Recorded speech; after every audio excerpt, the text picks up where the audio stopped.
le monde me connaît. Donc j'habite Liège, à 200 mètres. J'habite à côté de la conduite forcée de l'usine. Donc je suis Édouard Emprunt, Doudou pour ceux qui me connaissent. Je ne suis pas salarié EDF, parce qu'habituellement ce genre de choses-là sont des syndiqués ou des salariés qui les présentent. Mais il faut, c'est important que des gens qui ne sont pas dans l'entreprise s'intéressent et développent des choses. Donc moi je vais vous faire un petit état des lieux parce que certains d'entre vous étaient venus à une réunion en 2015 ou je sais pas quand, en 2014 à Beaufort où il y avait pas mal de monde. Et j'étais pas très satisfait de ce qu'on avait fait parce qu'en fait on n'avait pas été très pédagogique. Je pense que beaucoup d'entre vous, même si vous vous intéressez beaucoup au problème, vous avez besoin d'un petit état des lieux et d'un historique de cette chose-là, en dehors des prises de position politiques. Donc je vous ferai un petit état des lieux, un historique. Il y a le thème aussi de l'eau, qui sera de plus en plus lié à l'avenir avec le réchauffement climatique. Les barrages et l'eau, c'est très lié. Bon, il y a aussi le fait que dans la loi NOTRe, la compétence eau est passée à la communauté d'agglomération. Donc ça pose quelques problèmes. On voudrait, si ce n'est rentrer dans les détails, au moins que tout le monde commence à y penser et à regarder de plus près cette chose-là. Donc le contexte, c'est quand même... oui, j'ai oublié de demander à ce monsieur qui filme d'où il vient. Je viens de Cléry, je suis habitant de Cléry. Ensuite, alors là, à quel titre je fais au titre des Amis du monde diplomatique Savoie, le journal Le Monde diplomatique, vous connaissez? D'accord, Je suis aux Amis du monde diplomatique et d'autre part, je suis aussi dans un groupe de Gilets jaunes à Eugene et donc c'est des sujets dont on parle. D'accord, d'accord. Donc le contexte, bien, vous savez tous qu'il y a eu le problème des autoroutes, il y a le problème de l'aéroport de Paris, avec la possibilité qu'on va avoir d'exiger le référendum à partir du mois de juin, puisque le texte de loi de plus de 200 parlementaires a été validé par le Conseil constitutionnel, et maintenant il va falloir engager la campagne de signature. Et sur ce sujet-là, on aura besoin de tout le monde. Il ne faudra pas regarder qui a voté quoi avant, etc. Il va falloir 4 700 000 signatures. Ensuite, il y aura le référendum. Et puis, après, il y a eu le mouvement des Gilets jaunes. Si on est là aussi, c'est parce qu'il y a eu le mouvement des Gilets jaunes et que les groupes de Gilets jaunes d'Albertville s'y intéressent. On en parlera tout à l'heure. Le contexte, c'est aussi quelque chose qui met un peu en colère, c'est l'augmentation de presque 6% de l'électricité au 1er juin.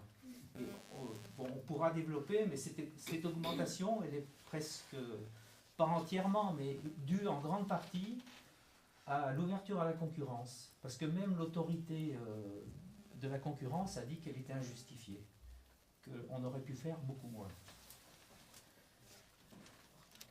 Donc l'état des lieux, qui détient les concessions? Actuellement, c'est la puissance installée, c'est 80% EDF. Et en fait, en France, il y a trois entreprises qui ont des concessions. Il y a EDF, 80% de la puissance installée est possédée par l'État à 84% presque. Il y a la Compagnie nationale du Rhône, qui jusque dans les années 2000 confiait ses centrales à EDF sur le Rhône, puisque sur le Rhône il y a EDF pour le nucléaire et il y a la Compagnie nationale du Rhône pour le fil de l'eau.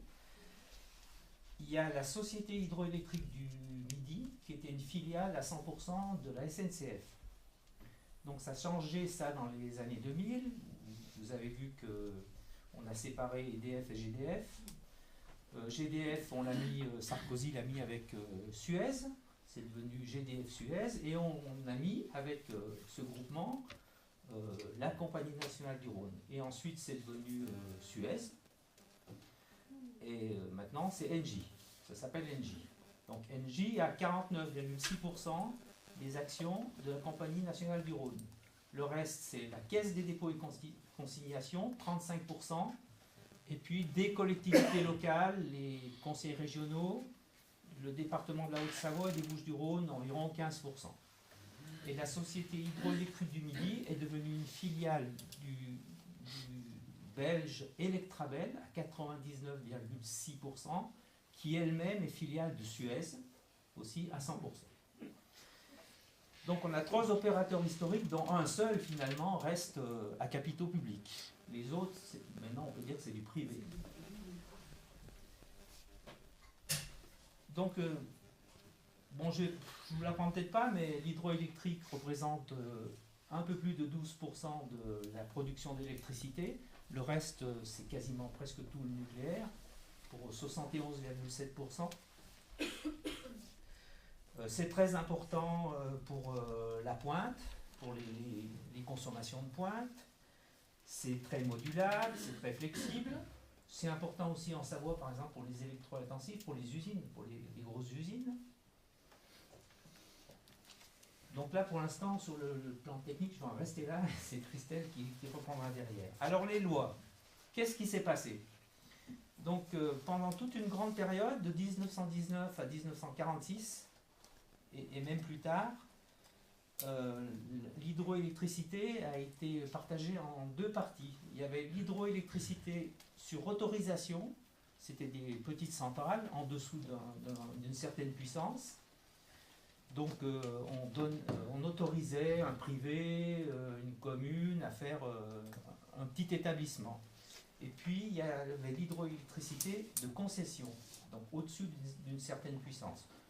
Je connais le chiffre, mais je ne vous le donne pas parce que je ne sais pas ce que ça représente exactement. En fait pour les Quégerins, c'était entre la microcentrale qui est en train de se faire et la centrale EDF qui est là. La centrale EDF qui est là, c'est la concession, et l'autre, elle est plus petite, c'est l'autorisation. Donc les concessions, elles étaient renouvelables aux concessionnaires sortants, pourvu qu'il accepte le cahier des charges nouveau, quoi. Et finalement, c'est ce qui se faisait. Donc il y a eu création entre 1919 et 1946 de centaines de sociétés hydroélectriques. Et au sortir de la guerre, le Conseil national de la résistance a dit, ça c'est le bordel le plus total, c'est pas efficace. Donc il y a eu une nationalisation et la création d'EDF et GDF. Donc EDF et GDF, c'est important pour la discussion de maintenant, étaient des entreprises intégrées, c'est-à-dire qu'elles faisaient la production, le transport, la commercialisation. Et après, on va jusqu'à l'année 1996, où la Commission européenne, où l'Europe commence à sortir une directive demandant la séparation des activités. Parce que quand on veut commencer à libéraliser, privatiser, il faut que les entreprises, on commence à les découper. Et à partir de ce moment-là, moi je trouve qu'il y a l'attitude des gouvernements, il y a eu deux directions. Il y a eu le fait de traîner les pieds, puisque ça dure depuis 1996, cette histoire à peu près, un peu plus. Après, il a fallu changer des choses. Mais dans le même temps, il y a eu petit à petit adaptation de la législation française aux directives européennes. On a voté les lois qu'il fallait pour qu'on arrive à la situation actuelle. Alors par exemple, en 2000, Jospin et Chirac, bon, vous êtes tous suffisamment âgés pour savoir de quel parti ils sont, ils étaient, donc ils sont allés à Lisbonne, et à Lisbonne, on a décidé, tous les chefs de gouvernement ont décidé de l'accélération de l'ouverture à la concurrence et de la libéralisation des services, de beaucoup de services publics. La poste, les transports, l'énergie. Et puis déjà, en 2000, on a transposé la directive de 96 et on a créé RTE, Réseau de transport d'électricité. Alors là, les agents EDF qui sont là, ils me disent si je me trompe, c'est le transport des centres de production C'est la haute tension. C'est la haute tension. Voilà. En 2004, il y a eu un événement extrêmement important. C'est la transformation d'Électricité de France en société anonyme. Donc, ça fait rentrer la EDF dans le domaine de l'ouverture à la concurrence et des délégations de services publics, donc appel d'offres, etc. En 2005, vous vous souvenez quand même qu'il y a eu un référendum, que la France a dit non à 55%, que les Caisserins, j'ai vérifié tout à l'heure, ils ont dit non à 64,98%, et finalement ça a été oui. Puisque Sarkozy est allé négocier le traité de Lisbonne. Il n'y a pas eu beaucoup à négocier puisque c'était quasiment le même texte. Changer quelques virgules, changer l'ordre des paragraphes, etc. Et il a pu faire ça parce que donc il y avait une petite modification constitutionnelle à faire. Et la modification de la Constitution, ça se fait en congrès, c'est-à-dire la réunion de l'Assemblée et du Sénat. Et il faut que le président qui projette la modification, il ait les 3/5 des voix. Et Sarkozy n'avait pas les 3/5. Mais il les a eus finalement parce qu'une bonne partie du groupe socialiste s'est abstenu, ou certains sont allés pisser au lieu de voter à ce moment-là. Ils n'étaient pas là. Après, bon, certainement ceux qui connaissent bien, ils vont dire, il y a eu la loi NOM, mais bon, on y reviendra peut-être tout à l'heure, mais je saute tout de suite à 2011, et je crois que 2011, vous me détrompez, c'est l'année de fin de concession de la Girotte.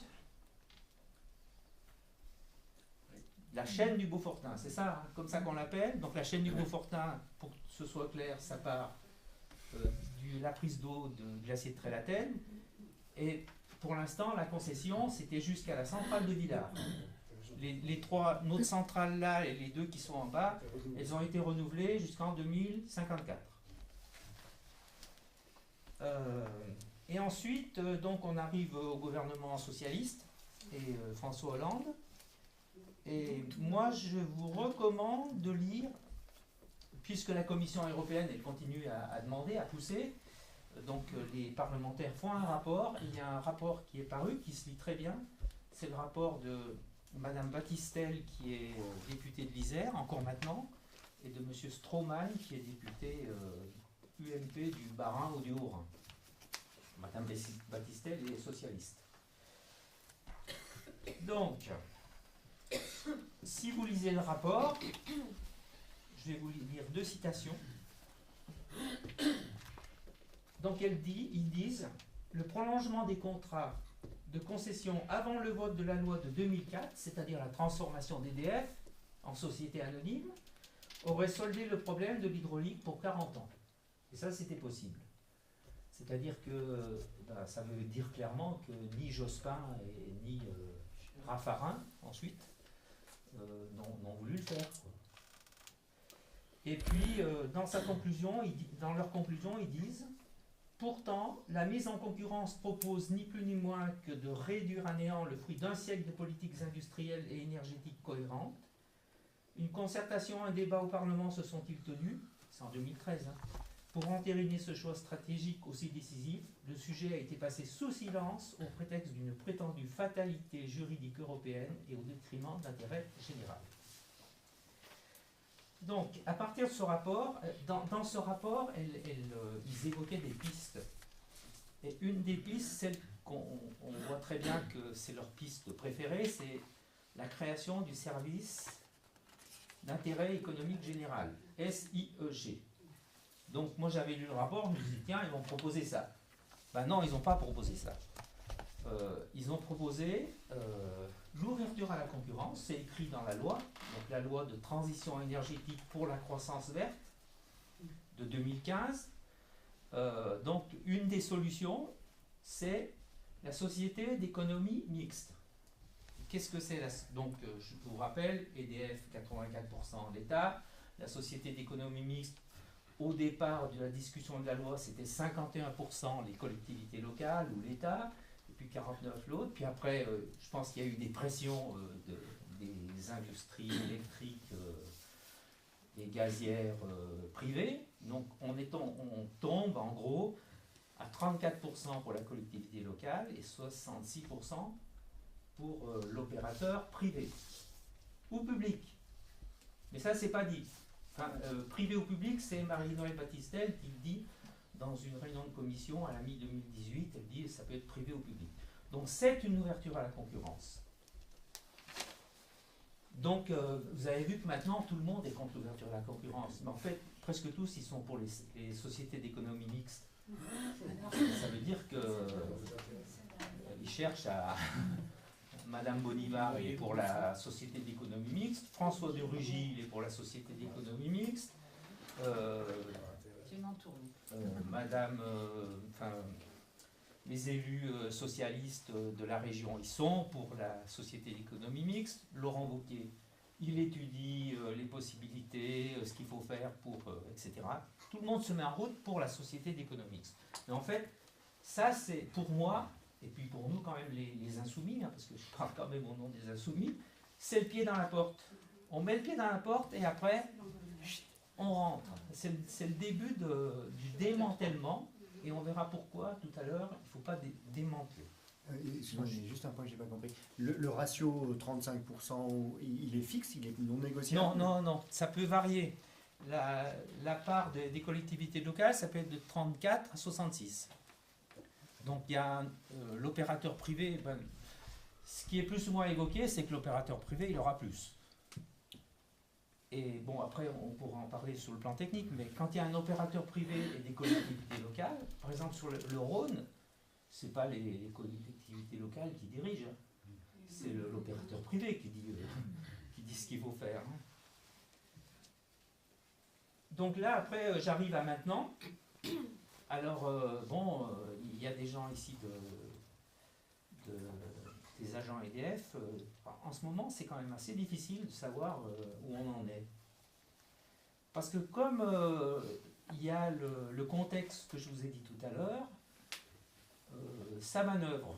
Par exemple, j'entends parler, moi, de grandes hydrauliques et de petites hydrauliques, des grands barrages et petits barrages, sans qu'on sache exactement où va passer Est-ce que, par exemple, nous, la Girotte, ça ne va pas se retrouver petit barrage? On ne sait pas. Hein. Parce que, donc tu l'expliqueras, il y aurait possibilité de renationaliser, mais on ne sait pas trop ce que ça veut dire, parce que l'État possédant déjà 84% du nucléaire et des barrages, peut-être prendre 100%, je ne sais pas, et puis d'écarter les petits barrages et de les remettre finalement en ouverture à la concurrence. Donc là, pour l'instant, on en est là. Je crois que j'ai fini, moi. Oui, je reviens quand même sur il y a eu tout le travail de la CGT qui a fait le projet pour les services d'intérêt économique généraux avec des juristes, etc. Parce qu'en fait, ça c'est la responsabilité du gouvernement français. Il faut que l'Assemblée nationale elle vote une loi et ensuite, eh bien, la commission de Bruxelles, elle dira si cette loi est conforme à ce qu'elle pense. Parce que ça peut être diversement apprécié. C'était le seul inconvénient dans le rapport Battistel là, qui était donné pour le service d'intérêt économique général. Mais cette loi, il faudrait la faire, quoi. Et puis, je crois que j'ai à peu près fini. Voilà. Ça m'a pas pris du temps. Je n'ai pas été trop polémique pour l'instant. Bon, alors bonsoir. Je suis présent. Oui, je suis impressionnée du monde, franchement. Donc Christelle Pévernès, moi je travaille à EDF, au centre d'ingénierie hydraulique. Donc c'est il faut que je me mette là, comme ça là. Mais du coup, donc je travaille au centre d'ingénierie hydraulique au bord du lac, à côté de Chambéry. Je suis adhérente à la CGT. Et puis puis je suis aussi très très proche quand même de la France Insoumise. Voilà. Non, mais je suis dans les groupes d'appui de la France Insoumise au Bourget. Voilà. Donc, oui, je pense que ce qu'il faut que tu dises, c'est que tu fais partie d'un groupe ouais. d'experts qui est d'accord pour aller. Vous avez visité un peu tous les partis, reçu les candidats, les têtes de liste, etc. Ce qui s'est passé, c'est que l'année dernière, lors d'une manif à Strasbourg, en fait, on est tous montés, tous les hydrauliciens sont montés à Strasbourg pour aller voir le Parlement européen pour manifester. Bon, un truc qui a servi à rien à part de voir qu'il n'y en avait qu'un qui se bougeait, c'était notre eurodéputé de la France Insoumise qui est descendu pour montrer son soutien avec des parlementaires grecs et qui nous ont dit surtout ne privatisez rien. Voilà. Donc, et du coup, moi je me suis retrouvée avec des gens de Sud Énergie que je connaissais pas, et puis qui avaient réussi à approcher Marie-Noëlle Battistel, et Marie-Noëlle Battistel devait refaire une audition avec le nouveau gouvernement, en disant que comme ils n'y connaissaient rien, c'était tout nouveau, donc il fallait refaire l'information qu'elle avait faite au mandat précédent. Et du coup, ils ont proposé à Marie-Noëlle Battistel de rapporter des paroles d'experts, parce que finalement, le Sud était tellement un syndicat tellement minuscule et invisible dans le monde de l'hydraulique, ils n'en savaient rien eux. Ils ont dit nous, on va rapporter la parole des experts. Et moi, je me suis rattachée à eux parce que je faisais partie dans mon centre d'ingénierie, il n'y avait pas de syndicat, donc ils ne pouvaient pas rapporter la parole. Et du coup, on a fait un ouvrage qui nous a permis de... Alors, dedans, il y a quand même des ex-dirigeants, et puis il y a des dirigeants qui ne veulent vraiment pas qu'on les nomme, mais qui sont vraiment à la tête d'EDF, et qui se sont exprimés. Donc, c'est vraiment un registre de paroles précieuses, je pense, et cette parole-là, enfin, ce travail-là, déjà, moi, il m'a permis d'intégrer, parce que je fais qu'une toute petite partie du travail dans la grande maison EDF. Moi, je travaille sur la sécurité des galeries et des ouvrages, plutôt les ouvrages en terre, donc les digues, les barrages en terre. Donc, quand on connaît que ça, je ne connaissais même pas à quoi servait l'hydroélectricité dans le maillage européen, quoi. Donc, je partais de loin. Et puis du coup on s'est dit il faut qu'on le diffuse à tous, parce que quand on l'a amené à Marie-Noëlle Battistel, il y avait Delphine Bateau qui l'accompagnait, et c'était vraiment riche comme échange, parce que c'était des gens qui étaient très intéressés,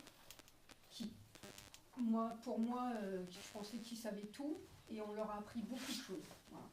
On leur a appris beaucoup de choses, elles percutaient des trucs qu'elles n'avaient pas encore vraiment, dont elles n'avaient pas pris conscience. Et du coup, ça nous a motivés à faire de l'éducation populaire auprès de tous les autres députés qui le voulaient. Donc, la République en marche, c'est plus difficile de les avoir, mais sinon, on a tous les bords, sauf le Front National, qu'on n'est pas non plus à les bouger trop. Et puis, surtout, il y a des journalistes, parce que finalement, des gros ouvrages comme ça, tout le monde nous disait que personne n'allait les lire, et en fait, le monde du journaliste, eux, ils avaient enfin quelque chose de conséquent pour essayer de comprendre le problème, et puis voilà, pour partir d'une base. Et depuis, s'il y a autant d'articles, très franchement, moi, à chaque fois qu'il y a un journaliste et il y en a beaucoup, qui viennent et qui nous appellent, et je leur dis mais qu'est-ce qui fait que vous nous avez approchés, et c'est ce rapport-là. Donc j'en ai que 4, mais ils sont pour vous, vous les distribuez comme vous voulez. Je laisse Édouard faire le truc. Alors ensuite, tant que j'y suis dans les documents, comme j'ai fait la réunion avec Édouard vendredi dernier, je me suis rendu compte qu'il y avait, on vient avec son support, donc c'est un peu nul pour vous si vous voulez diffuser la bonne parole. C'est bien d'avoir un petit peu des supports. Alors j'ai fait... ça m'a permis de regarder les programmes des différents partis. C'était un exercice intéressant. Donc j'ai fait ça ce week-end, j'ai regardé un peu le programme de tout le monde. Je trouve que la France Insoumise est vraiment en cohérence avec, en tout cas avec les valeurs que je porte. et que j'ai pas retrouvé, franchement, dans les autres, quoi. Donc, j'ai fait une première page, c'est un peu, finalement ce que je souhaite, et finalement, c'est le programme de la France Insoumise. Et puis ensuite, derrière, on va le dérouler ensemble, et c'est un petit peu de la vulgarisation pour essayer de mieux comprendre le contexte. Et puis après, parce qu'il y avait un gilet jaune justement qui avait des très bonnes remarques, c'est que c'est des références pour aller un peu plus loin sur Internet, où en fait on peut trouver tout ce qu'on veut, on peut trouver toute l'information. Et puis il y a des pages Internet pour vous guider si vous ennuyez pendant les week-ends pluvieux, vous n'allez pas oublier. Voilà. Et le dernier papier, je suis un peu longue, mais le dernier papier, donc c'est un réalisateur de documentaire qui fait quelque chose, qui fait une enquête sur les barrages. Voilà, c'est un petit réalisateur qui s'appelle Nicolas Hubelmann. Il avait fait des documentaires sur l'école, sur la dette, sur le commerce équitable, sur le chocolat, mais plutôt la vision sociale et équitable du chocolat. Donc voilà, je vous engage il a besoin de fonds pour financer son film. Et puis, voilà. Alors, je pense que, je ne sais pas si vous connaissez tous vraiment à quoi sert l'hydroélectricité. Je pense que, je ne sais pas si ça vous dérange pas si je pars un petit peu de la base. Et puis, en fait, qu'est-ce qui se passe quand on allume, quand on appuie sur l'interrupteur? Donc en fait, ce qui se passe, c'est qu'il y a un équilibre.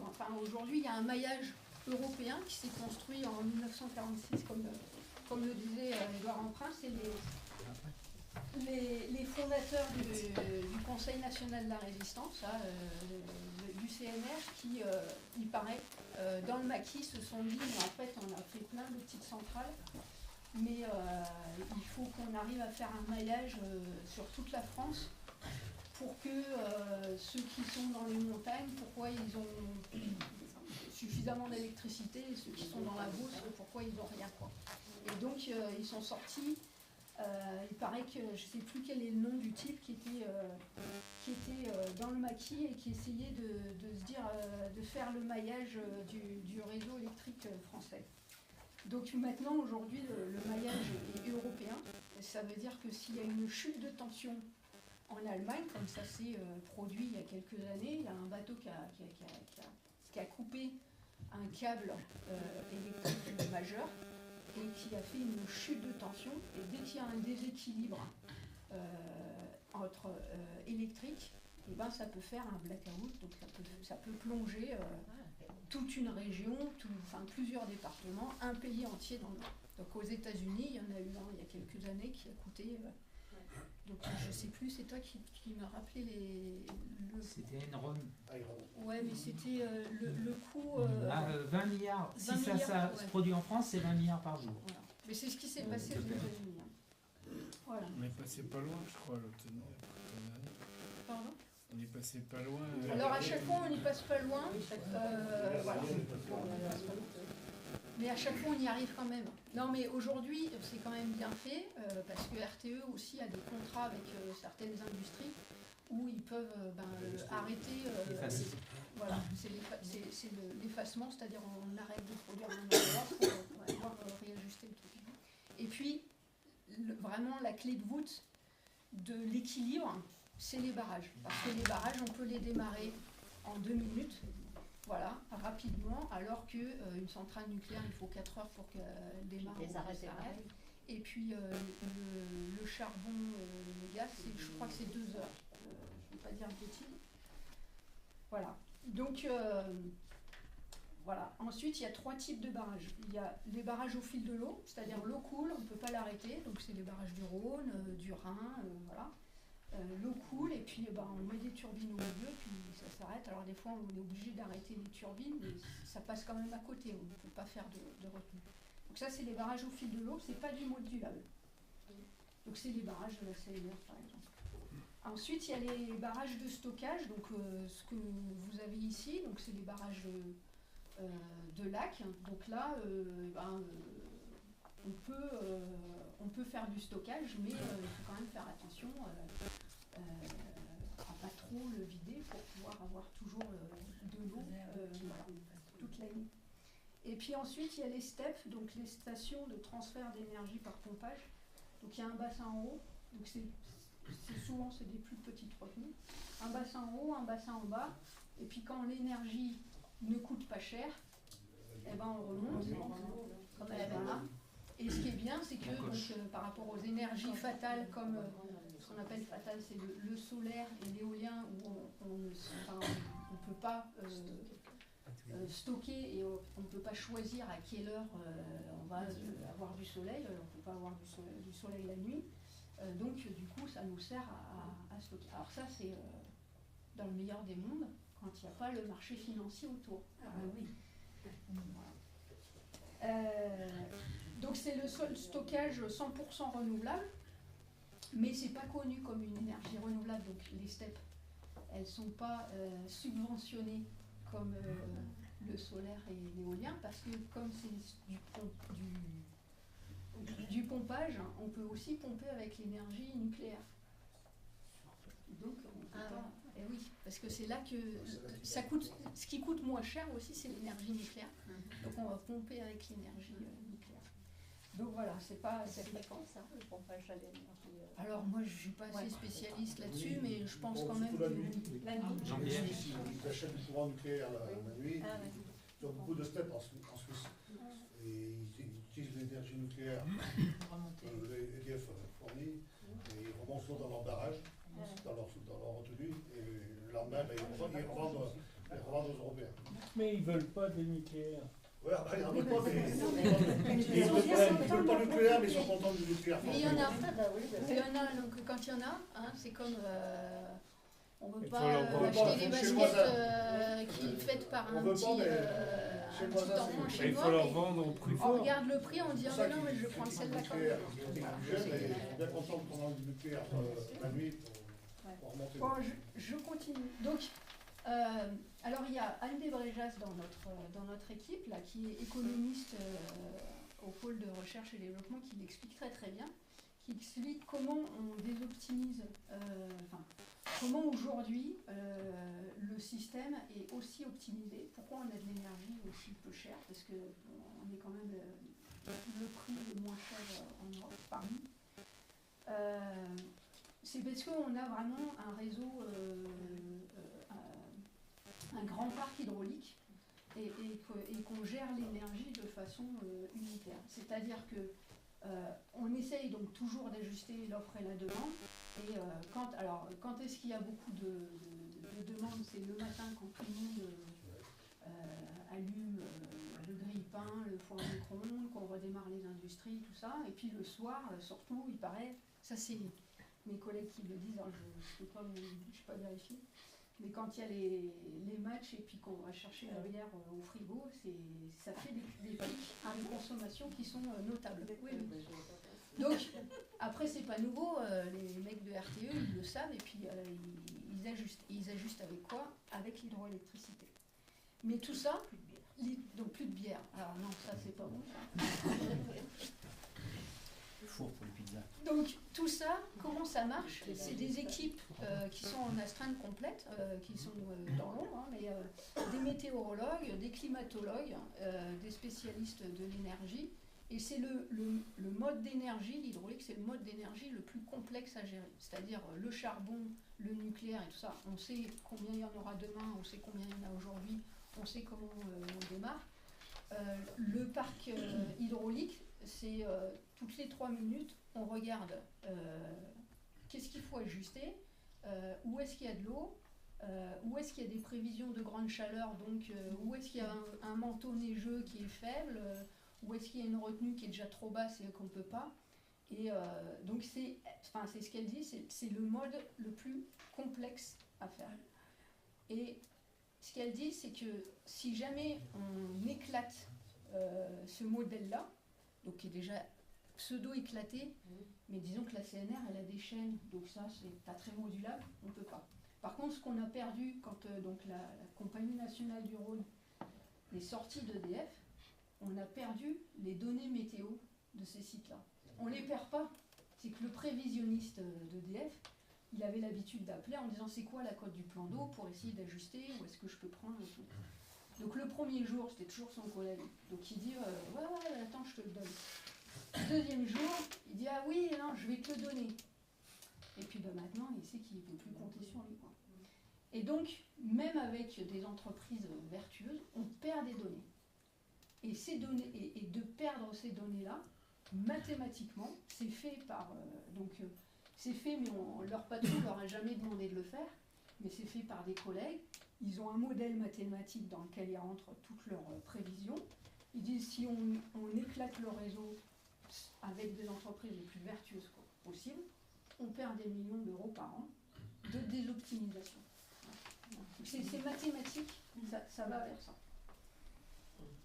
Vertueuse. Voilà, donc plus vertueux. Après, qu'est-ce que je voulais vous parler? Alors, parce que là, je ne suis pas du tout allée dans la même direction que l'année dernière. Je me suis. Les barrages, pour moi, il y a 2 enjeux. Il y a l'énergie, donc comme je vous ai dit, là, si on perd des opérateurs, on va désoptimiser le système. Et puis, il y a l'eau, il y a la ressource en eau. Alors, c'est rigolo.